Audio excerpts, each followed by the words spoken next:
Welcome into another edition of the Junkyard Dawgcast. A slightly different, if you're a normal Junkyard Dawgcast person, this is going to be a little bit different. We're calling this the Wolk UGA recruiting show with Jordan Hill. We just to kind of set the stage for what we're trying to do here. And we talked about it a little bit on our most recent episode of the Junkyard Dawgcast as well. But this is something that Jordan and I have been talking about for a little while. And for anyone who's new here, I'm Benjamin Wolk. I cover Georgia recruiting for Dogs 24/7. We've got Jordan Hill, who covers the team for Dogs 24/7 as well. And we've been talking about this really ever since I started back in June 2023, that we felt like there was just a place in the Georgia market to talk Georgia recruiting all the time. You know, we talk about it a little bit when we do our normal shows, but we felt like there was an opportunity to really zero in on Georgia football recruiting, talk about what's going on from a news standpoint, just have a little bit of fun talking Georgia recruiting, maybe do some interviews as well so that you could get an inside look on some guys that you don't always hear from, or that you read about, but you don't necessarily get on video or hear audio interviews from. And so that's something that we want to start doing here with the Wolk UGA recruiting show. And so this is the first of its kind here on our page, but I hope that it's the first of many, many, many to come. And so I appreciate anyone who's joining and watching us live on YouTube. Anyone who is listening after the fact, this will be available wherever you get your podcasts as well. Before we sort of talk about what we're going to talk about on today's show, Jordan, just like what are your thoughts on our endeavor that we're on here? I'm super excited. I want to give a shout out to Ben for putting this idea together. And I feel like I felt like we really sort of got this moving in the right direction from that National Signing Day show, which again, Ben deserves so much credit for putting that together. And I still think that's the best episode video we've ever done. And it was a ton of fun. And I think this will be very much the same. And yeah, I think I'm going to learn a lot from this being on the team side. You know, when you cover the team to kind of go inside baseball, you know, you're keeping up with recruiting, you're seeing who the big targets are, but you're not following it nearly as in depth as guys like Ben and the other recruiting reporters on the Georgia beat. So I think doing this, however regularly we wind up doing these episodes, I'm going to learn a lot. I think that the fans, the readers, the viewers are going to learn a lot, and I'm excited. I think this is a great time to launch this in January. We're kind of turning our attention now to that 2026 class and even looking beyond. Obviously, Georgia in the hunt for a whole lot of talent, and I think we're going to learn quite a bit about them through doing this podcast. And I will say, I do really enjoy getting to be on this, but I feel like I'm going to be a lot like the AJ Hawk on all the Pat McAfee videos. Any clips we get out of this, any big moments, it's going to be Ben really leading the way and me nodding my head and just smiling, which, you know, knowing how little I know on the recruiting front, that's probably best for everybody involved. We need to get you a cigar. Now that you just made the AJ Hawk reference, we'll get you a cigar for the next episode as well. And not to put any pressure, I don't want to throw anything on our viewers 4 minutes into our first one of doing these, but when Jordan says there, like how regularly we do these, what cadence we end up doing that at, a lot of that is going to be dependent on y'all, how much positive feedback that we get from this, what our viewership looks like. I'm really hopeful that you guys like the interview that we have today, and I'll get into that here in a second, but we're going to be able to get more interviews, better interviews, and be able to have more engaging, fun recruiting content to talk about the more that you all get involved and engaged with it as well. So I hope that we do our job to make this interesting for you, make this educational for you, make it fun for you, and then we'll be able to do this more often. Ben, I wanted to throw it to you and set it up and ask you what Stay Wolk means. This is part of the name. This has been part of your brand going back to when you were covering Auburn recruiting. I'm sure there will be people that are familiar with Stay Wolk and what that means at Dogs 24/7 and what you do with that. But I'm sure there's going to be folks who come across this show, across this video, and don't really understand. So give them, you know, the scoop. What does Stay Wolk mean to Ben Wolk? Yeah, well, we need a trigger alert probably whenever we say that phrase. It doesn't mean what it used to mean. All right. So just to give everyone some backstory, my name's Benjamin Wolk. So I'm using my last name as part of a tagline. That's not rocket science for anybody who just does some basic reading. It is rocket science for some folks that maybe see the Stay Woke tagline, immediately default to stay woke, immediately default to politics, and then all of a sudden all hell's broken loose. I want to give a shout out, Dog Nation, Connor Riley. I went to University of Georgia Journalism School. When I was at Grady College, Connor Riley was a couple years behind me. He and a couple of other people that were at Grady, they started just saying stay woke to me all the time. Anytime I'd do anything, say anything, whatever, they'd say it all the time. And the irony of it all is I had no clue whatsoever what they were talking about. They would always say it to me. I'd always be like, what are y'all talking about? Eventually, they educated me on what it means and what stay woke colloquially meant then, which, mind you, was very different than what it means now and how it's interpreted now, and sort of, who needs those trigger warnings for it now. But it was just a fun way. When I was covering Auburn recruiting, when I was working for the Red and Black, like I used that as a tagline for any kind of recruiting scoops article that I was doing at the time, just as like a, hey, here's stay woke about X, Y, and Z topic, whatever it is that I'm covering. So I brought it over to Dogs 24/7 when I started, and it had been a while. I'd been out of the game for a little while. I hadn't used it since really 2019, and something tells me that the 2020 election just changed the math on how people. Well, this is not a politics show, for the record. I hate that I even have to bring up politics. This is the furthest thing you will ever find from a politics show, but just defending the Stay Woke tagline real quick. But I mean, my wife and I used it as our wedding hashtag when we got married. Like I've just adopted the phrasing for just about everything in my life. And we were trying to name the show.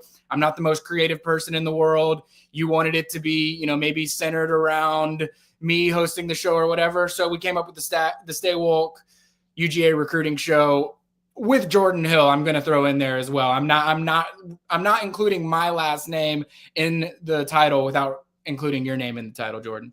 I'm just backing vocals on this, baby. You're the one leading the show. This is your album. I'm just doing hitting the ones and twos in the background. But no, I think it's a great idea. I'm looking forward to getting into it and diving deep into it.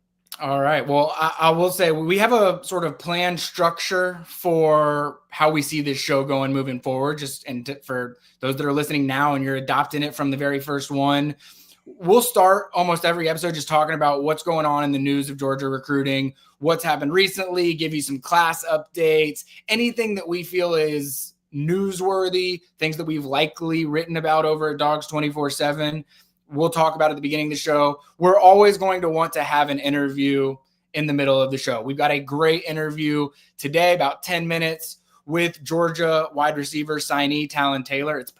I guess it'll be the last interview that he will probably be allowed to do until Kirby Smart relinquishes him to the media again at some point, maybe during bowl season in December. But great chat with Talyn Taylor. We want to be able to have awesome guests that want to be on the show, that want to have fun with us, that want to talk UGA recruiting laid back.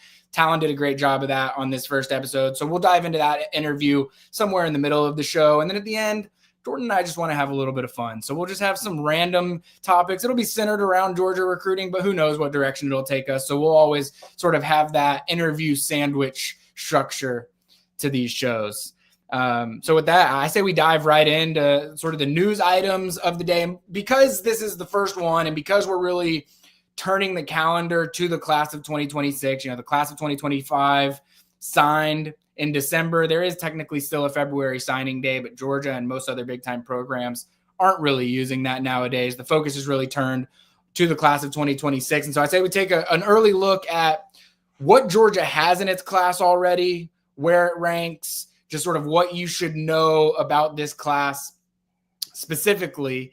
And, starting with that 2026 class right now, Georgia has 4 commitments in the class, and Jordan, always great on the ones and twos, has the team rankings pulled up. Georgia currently ranks 14th in the national rankings, and I know that everyone that's not a super recruiting nut type of person is sitting here thinking, 14th. Georgia doesn't ever finish 14th in recruiting. Well, yeah, Georgia doesn't finish 14th in recruiting, and Georgia's not going to finish 14th in recruiting. Georgia's a perennial top 5 recruiting class, and without knowing even who they're going to fill out this 2026 cycle with, they're going to be a top 5 recruiting class again, because that's what Kirby Smart does. That's what the University of Georgia recruiting engine does. But right now, some other programs have taken some commitments and things like that ahead that have them a little bit of ahead from a volume standpoint compared to Georgia. Right now, Georgia's got 4 commitments in the class: wide receiver Vance Spafford, tight end Lincoln Keys, cornerback Jontavius Wyman, and defensive lineman out of JUCO, Seven Cloud, who I know is going to generate a lot of buzz throughout from start to finish in this recruiting class. Jordan, I know we're going to have a segment where we sort of highlight some of these guys, but is there anything that stands out to you immediately just about this signing class or recruiting class so far? Well, I was looking at this morning, getting ready for this show, and the one thing that immediately comes to mind, well, I'll say 2 things. One is just knowing how quickly this class will go from 4 to probably 8. It just happens so very quickly. But 2, I commend Kirby Smart and Trey Scott and that staff for sticking with Seven Cloud. And this is not the first time they've done this. I think about Devontae Wyatt. I think about some of the other guys, some of the other defensive linemen, especially that, had to go to JUCO. Seven Cloud's a guy that just totally disappeared altogether. And you thought, okay, this is a guy that's just not going to be in Georgia's plans. But Kirby Smart, Trey Scott, those guys stuck with him. Tramel Walthour, I think, was another guy that, if I'm remembering right, was a JUCO guy. But they kept tabs on a guy they were really interested in coming out of high school. He had to take an alternate route as far as, having to go JUCO rather than go straight to Georgia. And he's wound up back in Georgia's class. And I know, Ben, you've talked about him since he sort of reappeared. But to me, he's just somebody that, for me, I can't help but root for. It does not come easy for Seven, but he's back in the mix for Georgia, and he's a Georgia commit. And I think there's a lot to like with his game. Completely agree. And I said this to you and Kip when we were talking about doing this show offline. Anybody that's listening to this, I'm not telling you to tweet at him. I'm not telling you to. Yeah, I want Seven Cloud to come on the show and be one of our guests, because so few people have actually heard from him. He's got an awesome story. I have had the chance to talk to him, not in a video interview, not in this podcast form. But someone, like Jordan said, super easy to root for, super commendable on both sides. The partnership between him and Georgia worked out through all the years and through everything that went on. And someone that I'm very excited to follow his year and hopefully get him on the show for an interview at some point as well. This, 4 commitments right now. I think you probably feel a little bit safer. This sounds weird, but I think you feel a little bit safer the lesser the number of commitments that you have right now, just because holding on to commitments that are a year plus out is hard. It is rare in this day and age. Todd Hartley might be the ultimate exception to that, because he just proved it last cycle. Elias Williams was committed for 18 plus months. Ethan Barbour was committed for 15 plus months. Todd Hartley is a unique individual. There are not many people that are able to run their room the way that Todd Hartley does. And so I know the question that I get the most from people on the board whenever we're talking about the 2026 class prior to the calendar turning is, all right, but how many of these guys are really going to sign? And we'll put to bed some narratives that have peeved me a little bit later on in the show as well. But as of right now, I feel pretty strongly about these guys signing with Georgia. I'm never going to sit here and say 100% guaranteed this guy's going to sign with Georgia, but Vance Spafford and Jontavius Wyman will be in Athens this weekend for Junior Day. Lincoln Keys is someone that went to Georgia several times, loves Georgia. Like I just mentioned, he's in that Todd Hartley room that is as healthy as you're going to find, and he is going to control his room as much as you want. And then Seven Cloud is someone that clearly has a long-term attachment to Georgia, and there's a belief on both sides that this makes the most sense. So when you're just looking at the 4 that are committed right now, I feel like you should feel as good as you can about guys that are committed to your program this far out. And now, it's really about building through junior days, through spring practices, through the official visits that will happen in the summer when most of the commitments are happening nowadays after that June official visit window. And, 6 months from now, we'll be looking at a Georgia recruiting class that looks a heck of a lot different than it does right now. Yeah, I think it's one of those things that sometimes fans, I think, get caught up in the why don't we have more commits? And then at the same time, when they get like a January or February commit, well, he's probably not going to wind up signing. It's like, well, let's just take what you're getting. And I think that, only 4 commits to this point, but Ben, as well as anybody that they're trending the right direction with a lot of guys and they're putting in the work. We've seen this whole staff going out and going out to high schools and checking in on guys that you turn around, I think especially, I hope there's folks out here that are maybe more so casual recruiting, people who bring in and read recruiting stuff, maybe a little bit more casually than others because it just changed so quickly if you're not watching it like on a daily basis. If you watch or listen to today's episode and then don't check back in 4 months, just think about how differently it's going to change. But it's something that, takes time. But my thing with Kirby Smart in this program at this point, it's, why question much that they've done, especially on the recruiting trail? Just trust them because they've put out, top class after top class. And you're basically at a point where, if it's not a top 3 class for Georgia, it's pretty much a shock. Absolutely. All right. So I was just in San Antonio last week. You'll see the interview that we do with Talyn Taylor was from San Antonio for the Navy All-American Bowl. And before I get into any of this, I realize you might have realized this too, Jordan. In the interview, I refer to it as the Army All-American Bowl because that's what it's been for as long as I can remember. And the branding and the partnership changed this year. I realized that calling it the Army All-American Bowl when it's now the Navy All-American Bowl is as bad as calling it the Auburn All-American Bowl when it's now the Alabama All-American Bowl. So I want to get out in front of that and apologize to the United States Naval Academy as well as the Navy All-American Bowl for getting that wrong in that interview. I'm correcting the record here, hoping that it makes up for the mistake in the interview, which there's nothing I can do about it at this point either. But I was out at the Navy All-American Bowl. It was the first year ever that there were some 2025 signees out there, which is typical of these National All-American games. But there were also some 2026 recruits out there. And it was the first time ever as the recruiting calendar has changed, just the nature of recruiting in general is new and different. These games are trying to come up with new creative ways to stay the most relevant within the context of the recruiting calendar. And I think a really smart way that both the Under Armour All-American game and the Navy All-American Bowl, smart things that they did to do that were to include 2026 recruits or the juniors, rising senior recruits into the game. And so there was a good, sort of mix of 2025s, of 2026s. From a UGA recruiting standpoint, I would say most of the emphasis was really on the 2026 class. But I want to start with Talyn Taylor just because we'll talk about him plenty more throughout the show. But he was the one Georgia 2025 signee that was at the Navy All-American Bowl. He got there about midway through the week. He's had a crazy few weeks. I mean, he was at the Music City Bowl in Nashville getting some recognition there. He went down to the Sugar Bowl, participated in some practices down there. He was down there for the game. He ends up moving into Athens, had all the stuff moved into Athens, and then ends up going out to San Antonio where he was up for National Offensive Player of the Year honors. And so he gets to San Antonio about midway through the week. And I wasn't at the practice yet because I was getting in a little bit after Talyn was.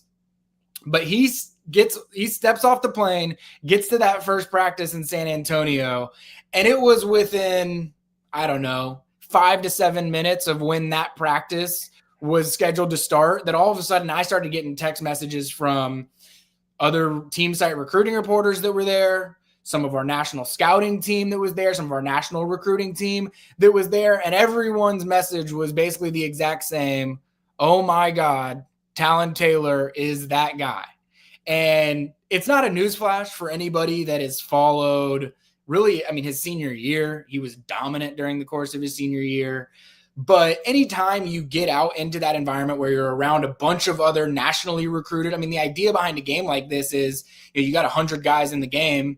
They want to have 50 plus guys that are going to end up getting drafted one day playing in the game. They're going to feel like that's a really high success rate. And more often than not, they meet that success rate. And so when you get a guy like Talyn Taylor that's around, 50 plus other future NFL draft picks, and he stands out right away, it tells you a whole heck of a lot. I know Georgia's not surprised whatsoever in the reception that he got while he was out there. I think that he received a superlative, and I'm blanking on the superlative that he got. I think it might have been best route runner among all of the wide receivers that were out there, which says a lot. There were some really talented wide receivers out there.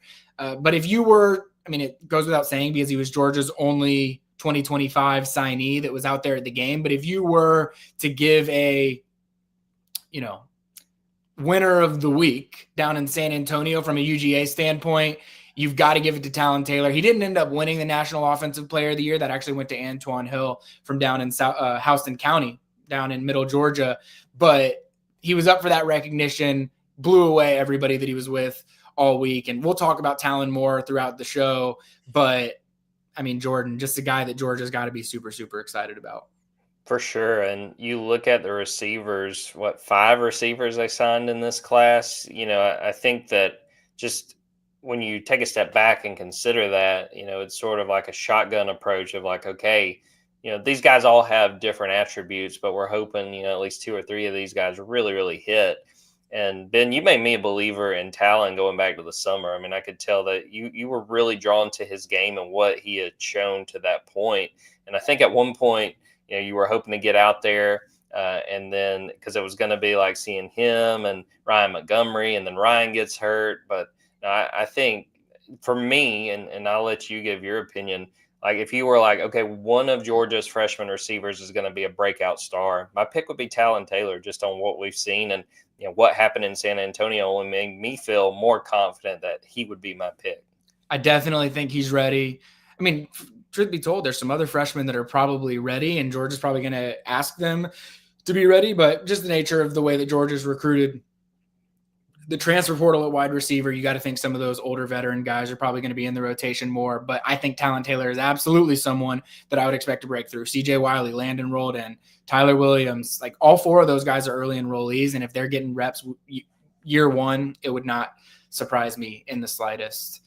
Talking about wide receivers and just the history of Georgia wide receivers and also the current day expectations around wide receivers. One of the cooler interactions that I got to have while I was down in San Antonio, the wide receiver for the East team was Terence Edwards. And we talked about this on the last Junkyard Dawgcast as well. But the wide receiver coach for the East team was Terence Edwards, UGA great, only Georgia wide receiver ever to have 1,000 yards. And he has had a great opportunity throughout CJ Wiley's really whole football life to see CJ Wiley up close and personal. And then he got a chance to see Talyn Taylor. He's gotten to know him a little bit more ever since he's committed to Georgia. And, through his experiences with him down at the Navy All-American Bowl. But I got a chance to talk with Terence Edwards down there, and he had some great things to share. I will talk plenty about those things here, but if you want to read more, I do have an article with him at Dogs 24/7 that you can definitely go check out as well, that has full in-depth interview with him talking about CJ, talking about Talyn Taylor, but talking about CJ specifically just because we've talked about Talyn so much and his experiences were more with CJ. This is a guy that's been training CJ since he was in 7th grade, and he said that CJ is the same as he is. If anybody who's ever talked to CJ, he might not have smiled. He might not have shown much emotion. You might have thought, oh, this guy's laissez-faire. He's laid back. He's too cool for. That's the furthest thing from who CJ Wiley is. He's not a huge talker. There's a few guys in this Georgia recruiting class. Cortez Smith comes to mind as one, even though he came on our National Signing Day show. There's a few others that I'm probably forgetting, but some guys, they just are not the most talkative types out there. And CJ Wiley absolutely fits into that camp. Anytime you get a smile out of CJ Wiley, you know that you said something funny, because if he's smiling, then it had to have been really funny. The dude is serious. The dude means business. And talking with Terence Edwards, I think my big takeaway was exactly that, because there are obvious physical tools when you talk about CJ Wiley. He's 6'4". He runs a sub-11 in the 100-meter dash. Like, you just see him and he looks like a physical freak of nature. Like, he's the type of big body wide receiver that Georgia really desperately needs, and the type of guy that they've taken out of the transfer portal multiple times because they hadn't had success getting it out of high school. And so those are the things that you gravitate to. But when you ask Terence Edwards what sticks out to you about CJ Wiley, he brings up how competitive he is and his work ethic. And like, yeah, he acknowledges you're a big guy, you're fast, you've got all the tools that you need to be a successful wide receiver. But the difference between CJ Wiley and a lot of other guys is he knows where he has flaws. He knows when he's not doing something as well. Terence Edwards told me a story about at the beginning of the season, he felt that recruiting had sort of gotten the best of CJ, and that it just takes up so much of your time and your energy and your focus, and that he just wasn't in the headspace that he needed to be 2-3 weeks into his senior season at Milton to be producing to the level that he wanted to. And he came to Terence Edwards and he acknowledged that. And he said, here are the things that I feel like I need to work on. Here are the things that I feel like I have not been doing well to start the year. Nobody wants to fix those things more than I do. And they went to work. And Terence Edwards telling stories through the years of CJ Wiley just wanting to work, wanting to improve, wanting to know where he is not strong enough for the college level yet so that he can improve in those areas. That's what stood out to me most from that conversation with Terence Edwards. And look, I think Terence Edwards is one of those guys that anytime he speaks about Georgia wide receivers, people are going to listen because he did it better than anybody's done it at Georgia. And the way that he talks about CJ Wiley, I think gives me a lot of hope and optimism about how early CJ will contribute. But even if he takes a couple of lumps early on, as all freshmen do, how ready he is going to make himself through that work ethic. I still can't get over with Terence. Obviously, such a great player at Georgia, but I think of all the receivers who have been at Georgia since then, and I think that, Terence is talking about this. I mean, even recently, like Lab McConkey and Brock Bowers, but I mean, AJ Green, the fact that he was never ever able to hit 1,000. I'm sure that there's part of Terence that, he wants to see Georgia do well, but he's not exactly upset that no one's broken that record. Yeah, no, he definitely joked about that with me. I think it was a little bit, not even a little bit. It was in jest. He wants Georgia. Nobody wants Georgia to be more successful than Terence Edwards. Like when he was talking with me about Talyn Taylor, he was talking about his ability to just catch the ball. His exact quote was, "That's what we need in Athens right now." So this is a guy that loves Georgia to his core. He did joke. There is an element of it feeling kind of nice. Like, I'm the only 1,000-yard receiver. That is like a nice little, pat yourself on the back accolade. And he also acknowledged, it didn't stop Lad McConkey from going bonkers this season as a rookie in the NFL, even though he didn't have a 1,000-yard season in college. The 2026 guys, many of whom we'll probably talk about when we're talking about Junior Day stuff as well, or a few of them we'll talk about when we're talking about Junior Day stuff as well. But I thought it was great to see some of the class of 2026 recruits that were out in San Antonio, see them up against some of the top 2025 guys, as well as some of the guys that were in their own class. The two that just scream at you when you get out there are the number 1 and number 2 linebackers in the 24/7 sports rankings from the 2026 class. That's Tyler Atkinson from Grayson, Georgia, and Xavier Griffin from Gainesville, Georgia.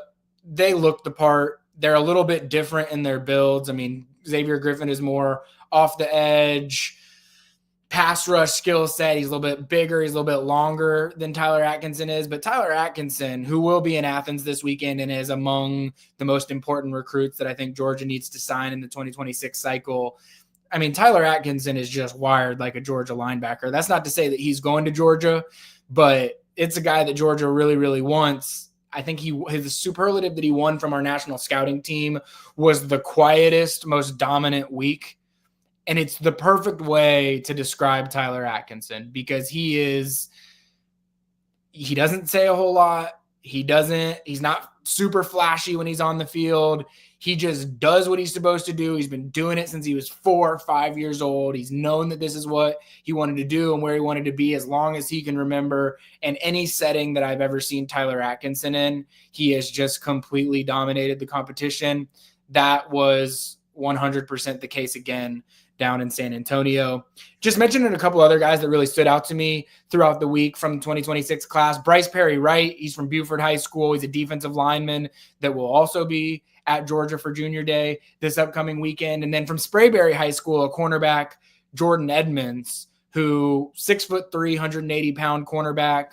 I wrote about him at Dogs 24/7 today. It's probably another SEC rival, Alabama, that is maybe in the driver's seat for him right now. But he visited Georgia for a Sugar Bowl in December. He will be at Georgia again this upcoming weekend for the January 18th Junior Day.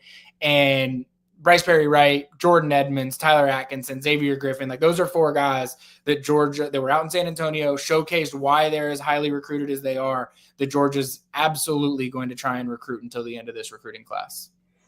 I probably should have brought this up a little bit earlier, Ben, but I think it can go in line with some of those targets you're talking about that were in San Antonio. When you look at the 2026 class for Georgia, what are the major positions of need? What are the ones that you're like, Georgia has to answer these by the time this class is all wrapped up and we're talking about it in December? Well, I think you can just tell based on how they attack the transfer portal at defensive back and who they've lost through the years at defensive back. And they always try and take pretty big classes at DB, knowing that there's going to be attrition at that position. And when I say position, I just mean all of them in general. Defensive back, they're going to have to recruit at an elite level. I think it sets up nicely because I think there's some really solid national options and in-state options at defensive back. But we talked about it last year. I mean, with Travaris Robinson and Dante Williams coming on later and Fran Brown leaving for a head coaching job, Will Muschamp stepping into an off-field role, there was just a transition that was naturally going to happen at defensive back that was going to make signing, the elite of the elite guys in the 2025 class difficult, especially when you factor in the cycle before. They brought in Ellis Robinson, who was a 5-star corner. They bring in DeMello Jones, Andre Evans, who ended up being top 100 guys at defensive back as well. And so it's a hard sell, and then just the timing of everything made it difficult. And I really think that Georgia made out with an excellent class at defensive back versatility. It's probably an overused term, especially in the Georgia sphere, but there's just some guys with that dog mentality at DB. Rayshawn Dinkins, Todd Robinson, Jonte Gilbert, Dominic Kelly was a very timely reclass. I mean, I'd be thinking about where would Georgia be from a number standpoint and where would they be feeling about defensive back right now if they hadn't gotten Dominic Kelly to reclassify to 2025. It would have looked a little bit different. Granted, he would have been in the 2026 class and it would have been bolstering the look of the 2026 class there. But DB is an area that I think Georgia definitely needs to upgrade. I think the offensive line, we've talked a little bit about, Georgia doesn't have 5-star offensive linemen on its roster right now. And there's a lot of different reasons that you can point to that. I think there is a great opportunity for Georgia to add some elite offensive line talent this cycle, just with some of the relationships that are in place right now, some of the in-state talent. I do think that there are some under the radar guys who are in the state or in nearby states who have visited Georgia a lot. And we're going to talk about some of these guys probably when we're talking Junior Day things, because the guys that are going to be at Junior Days are the guys that Georgia really, really wants. And I think there's some guys that are probably a little bit underrated or just undervalued in terms of how strongly Georgia feels about them compared to what their national recruiting profiles look like. And so I think you combine some of those guys that Georgia feels really, really good about, the type of player that they are, and some of the high upside, 5-star guys, the Jackson Cantwells of the world, who I think is probably the number one offensive tackle Georgia would feel like they absolutely want to grab in this class. Shout out Nixa, Missouri, by the way, my original hometown. I'll always shout out Nixa. I'll always shout out Peachtree Ridge and the fact that Dennis Uzochukwu signs with Georgia this past cycle, and then they could potentially be in the running for Jackson Cantwell out of Nixa last cycle or this cycle. I mean, I'm not trying to take personal responsibility for anything, but if you want to, Jordan, you certainly can. It's Ben Wolk's world, and we're all just living in it. All right, so I think that's a good transition to start talking about just junior days in general, what Georgia has on the calendar, who we can expect coming up here in the near future. And so for anybody that is super out of the loop on recruiting or doesn't pay attention, by no means do you need to feel like I'm talking down to you. I just want to make sure that you're fully aware of where we're at in the recruiting calendar right now. And so there were a few off days, few dead period days, and what opened up starting today was the contact period. And so if you're on social media today, you're probably seeing Kirby Smart making some trips around the state of Georgia. I know his helicopter dropped at Houston County. I know his helicopter dropped at Lee County. I'm sure his helicopter dropped at a few other places as well. But Kirby Smart, his assistant coaches, they're getting out on the road today, tomorrow, a little bit more throughout the rest of the month as well to start going, evaluating, seeing some of these 2026 class guys, as well as some 2027, 2028 as well, just to get ahead on things. But the big thing that's happening really throughout the rest of this contact period is junior days. And every school in the country is hosting these junior days. And what it basically is it's a Saturday where you invite, it's typically invite-only events everywhere that I'm familiar with. These are the guys that you really, really want in your 2026 signing class that you want to get up on a Saturday with your family, hang out around the program, learn a little bit more about the school, learn about the history of the football team. In Georgia's case, probably go to the Georgia-Auburn basketball game. I think most schools really try and time their junior days with big basketball weekends because they can make that part of the recruiting event where you get around, see the fan base, get some of the energy of the team as well. And so Georgia will have its first junior day this upcoming weekend, January 18th. So on Saturday, they will have a second junior day on February 1st. So that will be their second junior day of the window. In between all of that, guys are allowed to take visits to Georgia. So there might be some situations where schedules didn't work out for junior days, or maybe you play basketball and you weren't going to be able to make it for a specific junior day date, or maybe, mom and dad work somewhere and the timing of that makes it difficult for them to get there on certain weekends. So there are likely to be guys that come on visits next weekend, January 25th, and potentially throughout the weeks as well for people that want to get to Georgia, but just weren't going to be able to make it for January 18th or February 1st. So by no means don't think that if they are not at Georgia this upcoming weekend or February 1st, that means they're not interested in Georgia. What I will say is I went back and looked at last year's signing class. There were 28 signees in the 2025 recruiting class. By my count, 14 of them visited for one of the two junior days that Georgia held in January/February of last year. So there is no question that if you go to a Georgia junior day, the chances of you signing with Georgia increases dramatically. I mean, last year, I don't even have to run through the list of names. Like half of Georgia's signing class ended up being someone that was at a Georgia junior day. I mean, I think it's huge, and it's one of those things where, especially when you consider that it's mid-January and sort of the road ahead, I can't help but kind of compare it to the college football video game, where like what I've learned in that, the goal is try to get those guys, in your class as quickly as possible, but especially in real life, try to make that early impression. Try to set that bar where when they go to Alabama, when they go to Auburn, when they go wherever else they're going, that they can't help but compare it to what Georgia was. And yeah, I mean, I think it's no coincidence. A lot of those guys that, were on campus for that junior day, that a lot of those guys are Bulldogs now. The in-state ones are always like, okay, it makes sense. Like Georgia wants to keep the best players from the state of Georgia in Georgia. And so they're going to invite those guys like the Bryce Perry Wrights, the Jordan Edmonds, the Kamari Brooks from North Oconee, Ryan Mosley from Carrollton, Carson Baker from Langston Hughes, Tony Forney from Kell. Like I'm naming a couple of guys that are going to be at this junior day this upcoming weekend. Those are the ones like it's expected. If you're a top guy in Georgia, you're going to end up at one of the junior days more likely than not. What's more interesting to me oftentimes is the out-of-state recruits that end up making their visits to Georgia. Because you look at last cycle, Darren Akinigbon ended up at one of them. Talyn Taylor ended up at one of them. And those are names that Georgia has offered, but you don't know how serious the interactions are between Georgia and those prospects really until they start getting on campus their senior year. And when you see a Talyn Taylor or a Darren Akinigbon pop up on a junior day visit list, it definitely makes you take a step back and say, all right, there's something to look at here. And so I mentioned some of those in-state guys, and I'll just sort of run through the in-state guys again. And again, I may not list everybody out here just because sometimes I'm forgetful. Subscribe to Dogs 24/7.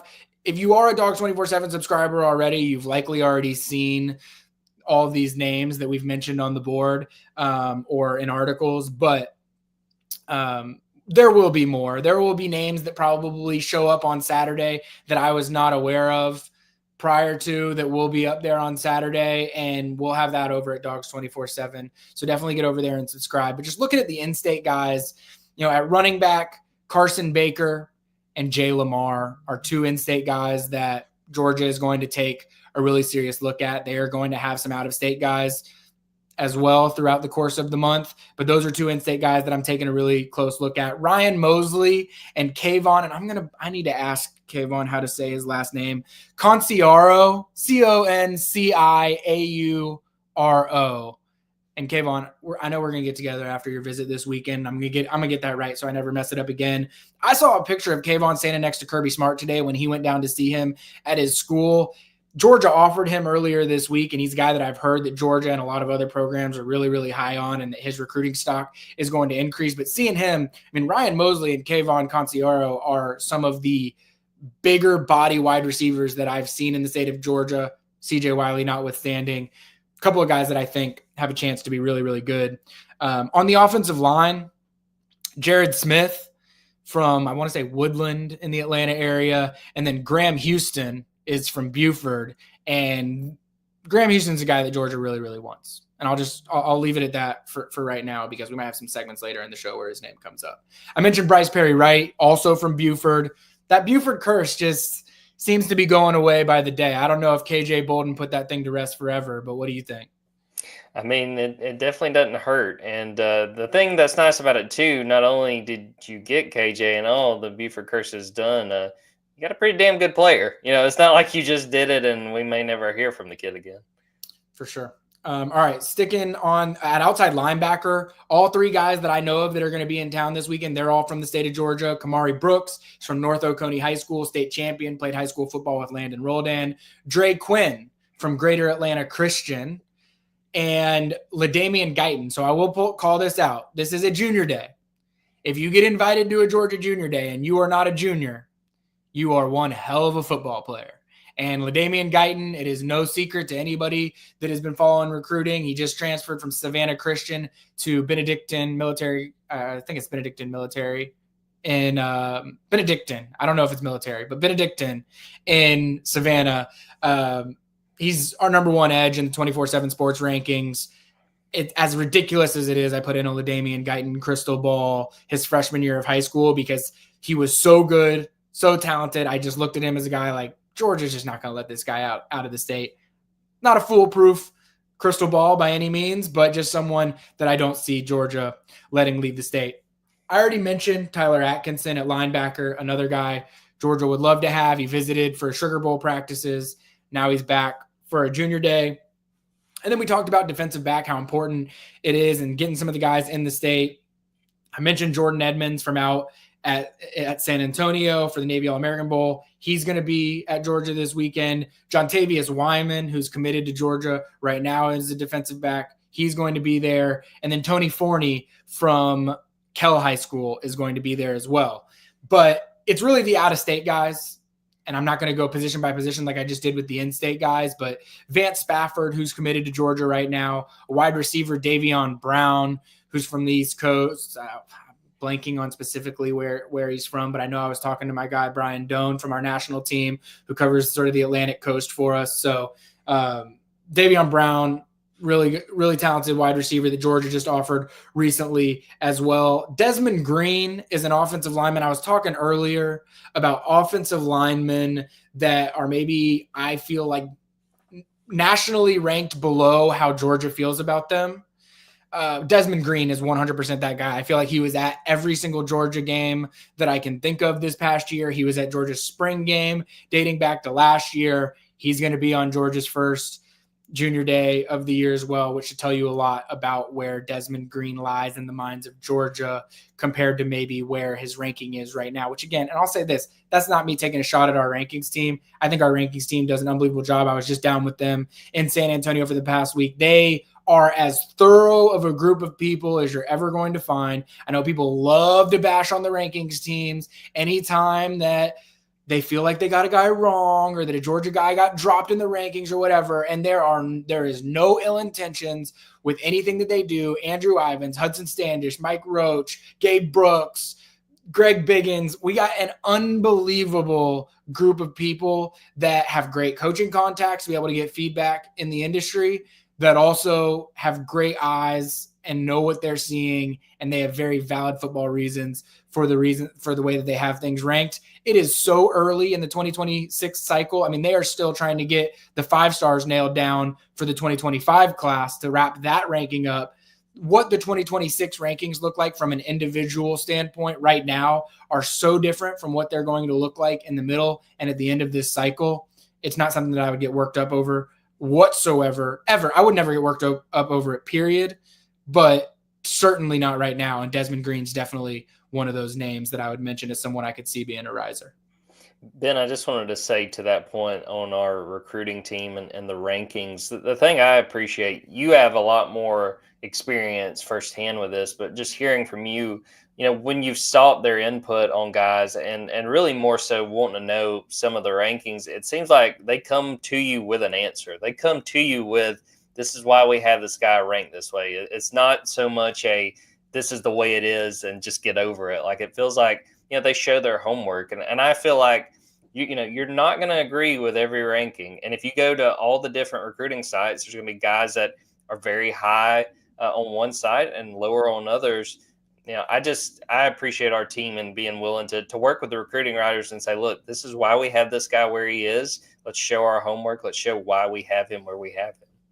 No doubt. And I will say they take these things personally too. Not like your every comment they take personally, but like they take the ranking that they have when that high school class is wrapped up, and they look at the NFL draft and 4 years later and see where guys end up in the NFL draft. And trust me, just from spending a lot of time with them, they care deeply about their evaluations being accurate, and nobody takes it on the chin with inaccuracies more than they do. And they remember their misses more than they remember their hits. And so just know we do have a great team at 24/7 that is putting together some awesome rankings. I will call out one more really important January 18th visitor that I know of. Number 1 cornerback in the 2026 class, Chauncey Kennan. He's from Maryland. Like I said, that's a position group that Georgia wants to go all in on in this cycle. They want to take some high-level corners and some high-level safeties. They went after the Dijon Lees and the DJ Pickett's of the world last cycle, and it was always going to be a hard sell based on what they had coming in the year before. I think splitting the gap, this is going to be a year where Georgia's going to be able to try and take some shots, try and hit a couple of home runs. And Chauncey Kennan, it's not a guy that I'm hugely familiar with. It was not someone that I had on my radar as someone that was potentially going to visit for a Georgia Junior Day. But the fact that he is going to be there for the first Georgia Junior Day tells you, 1, the relationship is a little bit stronger than we might have known. And 2, this is a guy that Georgia feels really, really highly about, and they are going to swing for the fences at cornerback. Chauncey Kennan absolutely fits into that. Is there anyone that I mentioned there, Jordan, that just really sticks out to you? Not off the top of my head other than Guyton, just because, again, when you kind of look at it from the team side, I always read Ben's stuff and you try to keep up with all the different names. But he's one that, to your point, feel like we'd been hearing about for a little while. So to see where exactly that goes, Guyton's the one that immediately catches my attention. All right. Y'all have listened to us talk longer than I expected, by the way. I was not expecting to be this deep into the show before we were going to push to Talyn Taylor, because I bet 90% of people that are listening to this wanted to just hear Georgia's future wide receiver talk, and I don't blame you whatsoever for that. So we're going to jump to that interview with Talyn from down in San Antonio. It's about 10 minutes or so you'll get a chance to learn a little bit more about him. I already mentioned I'm gonna apologize again for calling it the Army All-American Bowl and not the Navy All-American Bowl. The last thing I need is the United States military coming after me for getting those things mixed up. So hope you enjoy that interview. I will say, I've already called it out a couple of times, but if you're watching this on YouTube, this will be available on wherever you get your podcast after the fact. If you're listening to this on podcast after the fact, know that we will be doing these shows live, and the interviews will likely rarely be live. We'll try and do those before and sandwich them in between, but if you're listening after the fact, you can come to our YouTube channel. I would love to see our YouTube presence grow. If you're listening to this, like and subscribe. I'm not going to do the every single moment of every single episode begging you to like and subscribe, but please like and subscribe. Like the video, like the channel, subscribe to the channel. Also, come into the comments section. I can't believe I'm giving the Munguses their shout out this early into the history of this, but we've got Hugh Mungus and Wayne Mungus in the chat right now, and they are regulars. They are as faithful of Dogs 24/7 show listeners as we're going to find. They always make the chat a fun time. I know Hugh was asking, are we going to take listener questions? Are we going to do call-ins?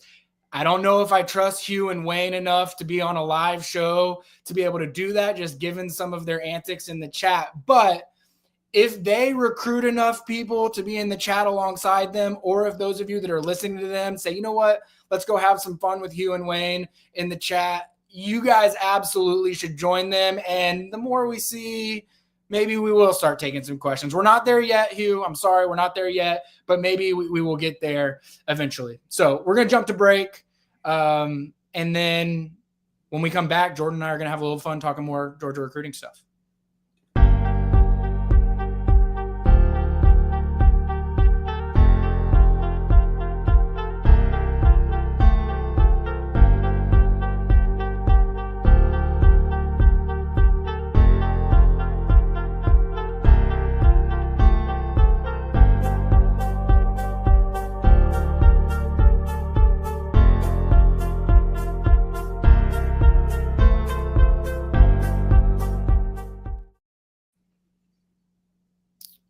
All right.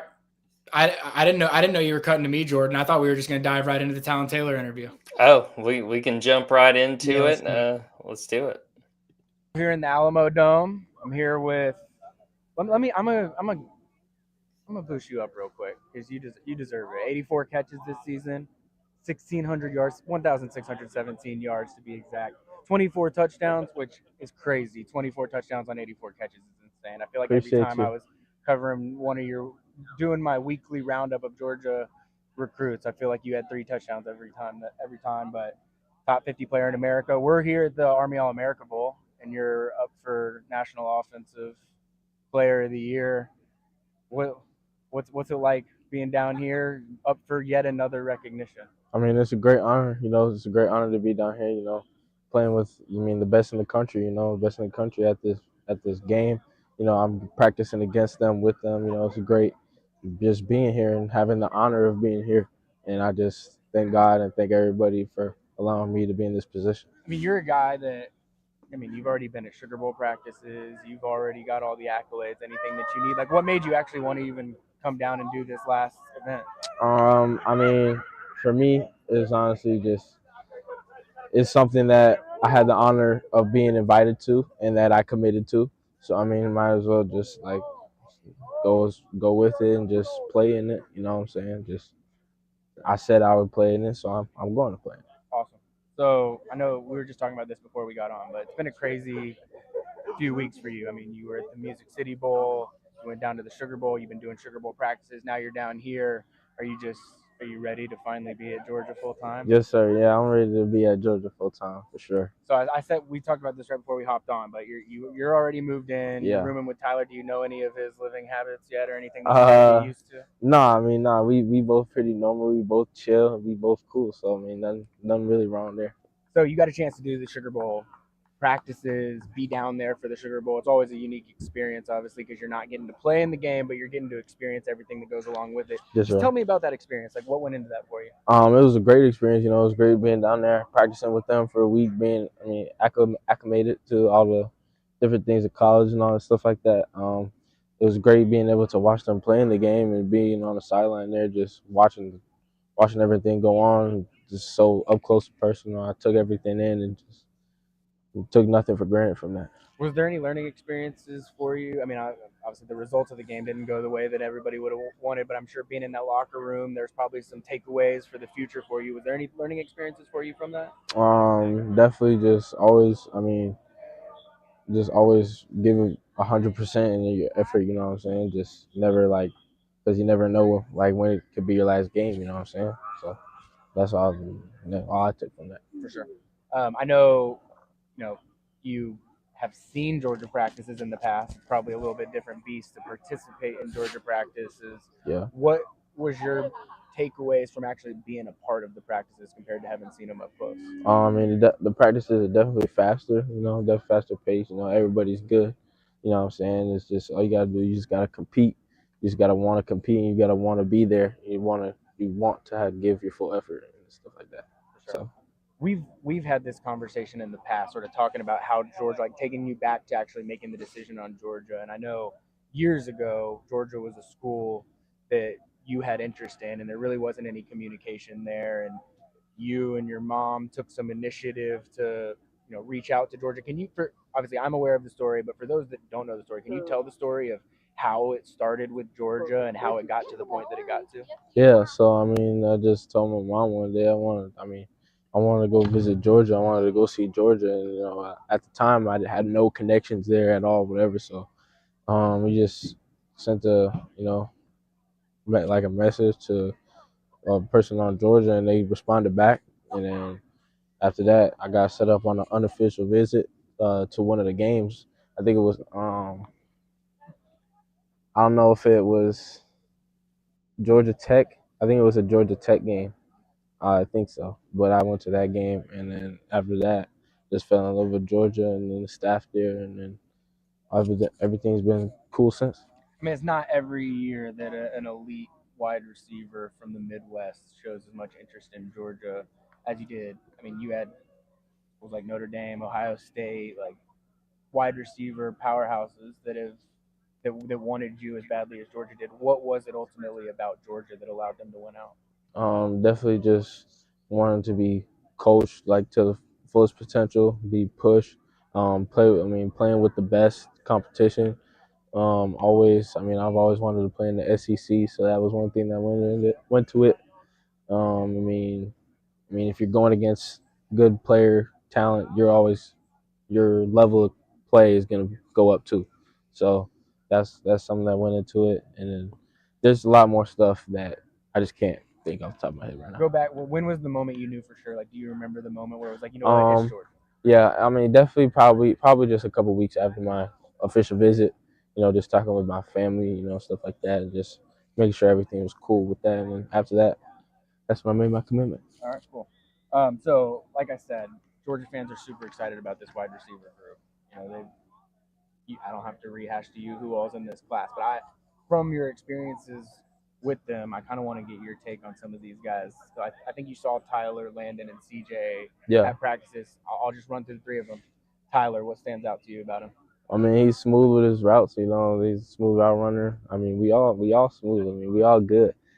So that's something with him. We all got solid hands, stuff like that. So yeah, that's something I know from him. What about CJ Wiley? Maybe a little different build than everybody else in the group. What have you seen from him? Yeah, already? He's the tallest receiver out of us. So he's been going up. He's been going up, making his plays on the ball. He's been doing his thing in practice. You know what I'm saying? So since we're off right now, we can't really do nothing much. So, but when we was at the bowl practice and stuff like that, he was doing his thing for sure. Okay. He's definitely he got some good releases, smooth route runner, stuff like that. So. And then Landon, fast. hmm But what have you seen from him? He's definitely fast. I mean, he's probably one of the fastest kids on the field for sure. I've been seeing him making plays too. That he had one fade ball I seen in practice. He dove out, caught it. He's definitely a playmaker for sure. And that's something we all do. Does everyone else not make fun of him, but like make Ladd McConkey comparisons like fans do? Does everyone like to joke with him about being the next Ladd McConkey? Some people say that about him. There's a lot of lad jokes that go around, but he stay cool with it. He stay humble. So, but he just doing his thing. On that note, and I know we talked about this in the past. Like, you're your own guy. You're not comparing you specifically to any wide receivers, but I know that there have been, not just at Georgia, other wide receivers coaches that have compared you to some pretty elite former wide receivers. Like, who are some of those guys that you would say your game is like? And if you want to share who Brian Hartline compared you to, you can do that too. I definitely got compared to like Garrett Wilson. That's something like been compared to. Justin Jefferson is another I've been compared to. Those were really the two, but speed wise, more like I'll say Jameson Williams, something like that. How would you describe your game? Like if you were doing a self scout, how would you describe your game? I'm definitely fast. I'm definitely smooth for sure. I like to take my time. Not like take my time, but like what I'm saying, just process what's going on when I gotta like run a route based off a certain coverage and stuff like that. So like I know what I'm gonna be doing at all times. That's what I'm trying to say. And his hands are strong as hell. I don't know if I've ever seen the man drop a pass. I know Georgia fans. That's something y'all not gotta worry about. I'll be catching everything. That's something that don't even gotta be on my top of the list. I catch every ball. For sure. All right, we talked about this a little bit too. Like there were other top schools. I know anytime that a big time wide receiver is getting recruited by Ohio State, like they're going to be a serious interest. How competitive did it get at the end? Like at what point did you finally let Ohio State know, like, hey, I'm signing with Georgia? Probably just at the end, took my official visit. Just really fell in love with like the situation I had there, and it was just what I could build there and like my future. You know what I'm saying? The sky's the limit but that could be anywhere where I go. But I just felt like I had a great opportunity and whatever it was at Georgia, so that's why I picked there. And that's why I let them know. One thing I will ask about, you got to work with Gunnar Stockton, I'm assuming, a little bit during bowl practices. What is your connection level with him already? And like, what do you just think about the quarterback wide receiver dynamic that's at Georgia looking into the 2025 season? Yeah, it's definitely looking bright for sure. The quarterback room is definitely looking bright. Got a lot of great quarterbacks in that room. And then as far as the Gunnar Stockton relationship, that's something I got to build on. I got to talk to him a little bit, start building that relationship, but it's going to come. It's going to come. All right. Appreciate you. I'm sorry that we had to sit through. No, it's all good. Anthems, it's all good. But glad to finally be able to have you on. Yes, sir. Best of luck with everything moving forward. Hope you have a good rest of your week out here in San Antonio, and then you can get to Athens and finally move in, maybe get some good eats or something. Yes, sir. Like that. Yes, sir. Awesome. Yes, sir. Sounds good. You, thank you. Yep. All right, Jordan. That was really, I've gotten to talk with Talyn throughout his recruitment with Georgia, and I've gotten to know his coaches and his family a little bit more, but getting to sit down and chat with him, just down to earth guy for one of the better wide receivers in the class. What'd you think from your first impressions of him? Very impressive. Two things that stood out. Now I'll say three things that stood out to me from your sit down. Fantastic interview, Ben. Enjoyed listening to it. One, him saying, look, I committed to the All-American Bowl. I'm going to play in it because I said I was going to be there. I know that's not the biggest thing in the world, but that does kind of show me, that mattered to Talyn, that he had told them he was going to play in that game, and he did. Two, the comparison to me, Garrett Wilson, Justin Jefferson, just two run of the mill receivers there, that was very impressive. And then three, should have been music to Georgia fans' ears. I ain't dropping the ball. I mean, he said, if the ball's around me, I'm going to catch it. Now we'll see. He's going to have the step up in defenses he's facing, and the level of difficulty is going to go up. But I tend to believe Talyn. I don't think we're going to see him drop very many balls as a Bulldog. Yeah, well, and when he does, because football is football, and you can never expect wide receivers to drop 0 passes in their lives. When he does, if someone clips that and sends that to him, Talyn, I just want to apologize in advance. You were not even going to bring that up, and then I said it, and I backed you into that one. So send those to me. Don't send those to him if that happens. But if Talyn, I'll be honest, I don't think I've ever seen Talyn drop a ball. I saw him throwing a lot. He had a lot of reps last week. Didn't see any drops. So it's inevitable because it's football. One thing I will say, like I've mentioned already, we want to do more interviews. We also want to have people on that you want to have on. It doesn't just have to be recruits. It could be former players. It could be media types sort of in the recruiting space that you want to have on. Like, I don't know what all is possible or who all we might want to end up having on, but what's important is, and listeners and viewers of shows, I'm going to empower you right now, not even just with this show. Y'all are the show. Any show that you listen to, any podcast that you listen to, yeah, the hosts have to do the job and actually do the talking. The listeners and viewers are the show. Like, you are what makes it run, what makes it successful. You all have so much more power than you realize. If you have someone that you want us to have on and do an interview with, I promise you I will put in the legwork to try and get an interview with them. So if you see me, come up to me, tell me who you want on the show. If you're at the basketball game on Saturday, Jordan's at all of them. I'll be at the one on Saturday. Yell at us, whatever you got to do. Tweet at us at Benjamin Wolk, first name, last name, at Jordan Davis Hill. Is that right? At Jordan Davis Hill. Tweet at us who you would like to come on and have interviews. We're not going to guarantee it the next week, but I promise you I will. If I agree with you that I think it would be a good fit for what we're trying to do, we absolutely would like to have them on the show as well. So we want your input. We want your feedback on those types of things. Humongous is volunteering for the summer. That may have to be a censored episode just based on the YouTube comments. Yeah, anybody who doesn't watch this on YouTube has no idea what we're talking about when we mention humongous. But just watch us on YouTube a few times. I promise you will learn right away all about Mungus and his various family members.